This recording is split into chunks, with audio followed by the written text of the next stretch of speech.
Good morning, everyone. It's Mother's Day weekend, and I'm back in the church. I've just, I've been preaching to a phone for several weeks, and um, when I came here last week, it makes it a little easier to to preach, and I don't even like the word preach, but to talk to y'all, and um, it is Mother's Day weekend. But before I get into my Mother's Day message, I just want to tell y'all I miss being in church. I do. I pray for the time that we can all come back together.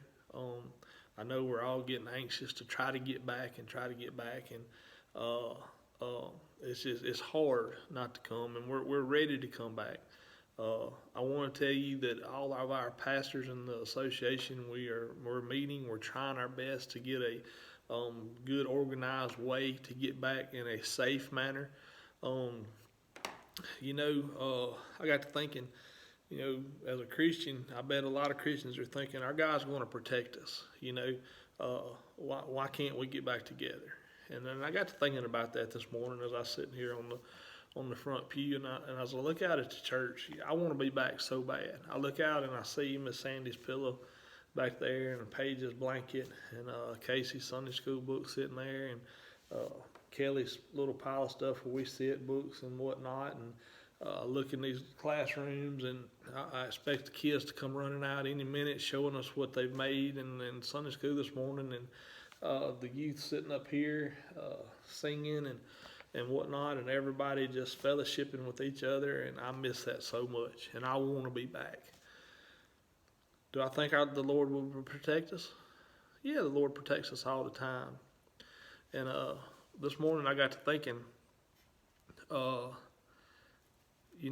Shadrach, Meshach, and Abednego was in the fiery furnace, and Daniel was in the lion's den, and God protected them. He kept them from burning, and then he kept them from the lions from eating Daniel. But then I got to thinking, yes, the Lord protected them, but Shadrach, Meshach, and Abednego, they didn't walk into that furnace on their own. Daniel didn't walk into that lion den on his own. They were thrown in there. So I got to thinking, why do we want to throw ourselves into the furnace or walk into the lion's den when we know it may not be safe yet? Yes, God protects us, but he also wants us to be cautious and to think about others and to put others first. Does Chad want to be here? Yes. Am I one of the high risk guys? I guess I am, with underlying issues or whatever. I want to be back at church so bad, but I want to come back in a safe manner. I could not, in good conscience, call church and have one of our elderly or at-risk people contract this disease, and it was because I opened church knowing good and well that they were going to come. So that being said, I'm going to read this little bit of verse, and then we're going to go into our Mother's Day message. But the verse I want to read is in Romans 13. And we've gotten all these ordinances from the government and whatnot about when we need to, we've gone from stay at home to safer at home to 10 people or less on the inside to now you can do 20 people on the outside and whatnot. And, we look at that and we're good armchair quarterbacks. On Monday morning after a football game on Sunday, well, we can tell exactly what we need to do. And that's the same situation. The rules are changing every day because the data's changing every day. This past week, Friday, we had the largest number of cases so far. Copiah County is 12th highest out of 82 counties with the number of new cases. So our government, we think, is trying to just suppress us, and they're trying to control us, and when they are, but it's for a good reason. And I want to read this, and if you're worried as a Christian, if you're worried about that, I want to read this in Romans chapter 13. It says, verse 1, every person is to be in subjection to the governing authorities, for there is no authority except from God, and those which exist are established by God. Therefore, whoever resists authority has opposed the ordinance of God, and they who have opposed will receive condemnation upon themselves. For rulers are not a cause of fear for good behavior, but for evil. Do you want to have no fear of authority? Do what is good, and you will have praise from the same. Guys, we need to be patient. The time is coming for us to get back together. I cannot wait for that day. It's going to be great. So in the meantime, as always, when I start out, please keep praying for each other. Please keep checking on each other. Pray for each other. The social media is on there. I see y'all all the time getting on our little messenger group, praying for each other, asking for prayer requests. That's great. Keep that up. We are still a church. It's not this building that I'm in, even though I love this whole building. The church is a group, it's a family, okay? So just pray for each other. Be patient. We're working on it. Hopefully may have some better news by the end of the week, so I'll let you know. So anyway, so this morning it's Mother's Day. And this is the first Mother's Day in 11 years that I hadn't been able to bring my vase of flowers and give out to the ladies and to the mothers. And I got to thinking, well, then maybe I could put a big vase out front and let people come by and get them. Well, then you're all reaching into the same pot, getting a flower out. So I thought, well, that won't be safe. So the thought was there, but I couldn't think of a safe way to get y'all the flowers. So I'll make it up to you. And believe me, I really hate that. So when you think about Mother's Day and all, it goes. The first verses that come to mind is in Proverbs 31. And while you're turning there, I just want to talk about mamas just a little bit. You know, your mama, you know, they're the ones that put the Band-Aid on the skint knees, and they love you more than anyone your entire life. And they usually work hard for you and take care of you and keep you clothed and fed. And I got to thinking, you know, even Jesus, when he was on the cross, he thought about his mother. He looked down there and saw his mother. And I'm assuming Mary was probably in her late 40s, early 50s at that time. And he looks at her, and he looks at John, the disciple whom they call the disciple whom he loved. And he looks there, and he looks at John, he looks at Mary, and he said, "Behold your mother, and behold your son." So even on the cross, he thought about taking care of his mama. Now, this Mother's Day is probably going to be a little different than any one we've ever had before. My mother is very much at risk for the coronavirus. I haven't hugged her in over a month, and that's not good. I've talked to her from the yard, and I've talked to her on the phone, but I just can't in good conscience. It would break my heart if I took that disease to her, and she got it. So I'm can't wait for the day that I can give her a big hug. Probably won't get to see her this Mother's Day. Hope I can. I will talk to her, tell her how much I love her and whatnot. And I know a lot of y'all are the same way. It's everything's different right now, but it's gonna get better. So when you think about a mother and a wife. In Proverbs 31, verse 10, this is Solomon writing. And, you know, Solomon was the wisest man on earth, and he had like 1,000 wives. So I think he had some good experience to pull from. But in verse 10, it says, "An excellent wife who can find? For her worth is far above jewels. The heart of her husband trusts in her, and he will have no lack of gain. She does him good and not evil all the days of her life. She looks for wool and flax and works with her hands in delight. She is like merchant ships. She brings her food from afar.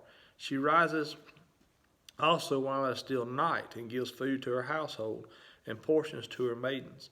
She considers a field and buys it. From her earnings she plants a vineyard. She girds herself with strength and makes her arm strong. She senses that her gain is good. Her lamp does not go out at night. She stretches out her hands to the distaff, and her hands grasp the spindle. She extends her hand to the poor, and she stretches out her hands to the needy. She is not afraid of the snow for her household are clothed with scarlet. She makes coverings for herself. Her clothing is fine linen, and purple. Her husband is known in the gates when he sits among the elders of the land. She makes linen garments and sells them, and supplies belts to the tradesmen. Strength and dignity are her clothing, and she smiles at the future. She opens her mouth in wisdom, and the teaching of kindness is on her tongue. She looks well to the ways of her household, and does not eat the bread of idleness. Her children rise up and bless her husband also, and he praises her, saying, Many daughters have done nobly, but you exceed them all. Charm is deceitful and beauty is vain, but a woman who fears the Lord, shall be praised. Give her the product of her hands, and let her works praise her in the gates. So this is the description of a worthy woman. And what does all this boil down to? What does it say? It's a woman that takes care of her family. She loves her family. She works hard for her family. She clothes her family. She feeds her family. She smiles at the future because she's not worried, because she's taking care of everything for them. She works hard. She's not lazy. She does everything she can for her family. So let me turn that around a little bit today. For all you hardworking mamas out there, if you have a hardworking mother, turn this around and work hard for her today. Praise her, lift her up. It says that her husband and her children honor her and lift her up. Well, do that today. Do that for your mama today. I'm going to tell you what, there's some that's their mothers have gone on to heaven. And it's going to be a hard day. But I bet you there's somebody, while we're sitting here talking, that there's somebody that you're thinking about that could take that phone call, that you could lift up, that you could praise, somebody that's special to you, even though that your mother may be gone. Kids, hey, it says that her children rise up and bless her. Bless her today. Give her a good day. Hey, cook supper for her, wash some dishes, do something, lift her up and praise her. She works hard. If you listen to everything that was said in these verses, a good mother just works hard and loves her family. She deserves a day to be treated special and lifted up. Again, I want to encourage you today to try to spend time with your family. I know it's hard with the social distancing and whatnot, but if you can get together in a safe manner and whatnot, just lift your mothers up, your grandmothers, those special ladies that have been, may not even be your mother, maybe just a special lady in your life that has treated you like that was like your mother or helps you out. Lift them up also. Guys, there's if you got Jesus in your heart, just kindness just comes out of you, and just find somebody today to praise and lift up. Some lady, some special lady that has helped you in your life. Again, this is a little short, more of a devotional than a sermon this morning. But you know what? Take the extra time to spend it with your family. Again, I really want to get back to church. I do not like preaching to a phone. I promise you, I want to see your faces and interact with everybody. And it's coming. It's coming soon. Please be patient. We're going to get there. I love everybody. If you need me, please call. I feel like I can't do my job as a pastor because I'm not seeing y'all. I don't know what's going on in your lives. You got to tell me. So please pick up the phone. Let me know if you need anything. Please know that I'm praying for each and every one of you. When I come here the last two weeks, and I come in here and I see everybody's faces, it is so much easier to pray for you because I can see you. You're in my mind. It's like I'm looking out and I can see your faces looking back at me. And please pray for each other. This is a hard time. Hopefully it's getting better. And guys, if you need anything, please let me know. Love y'all.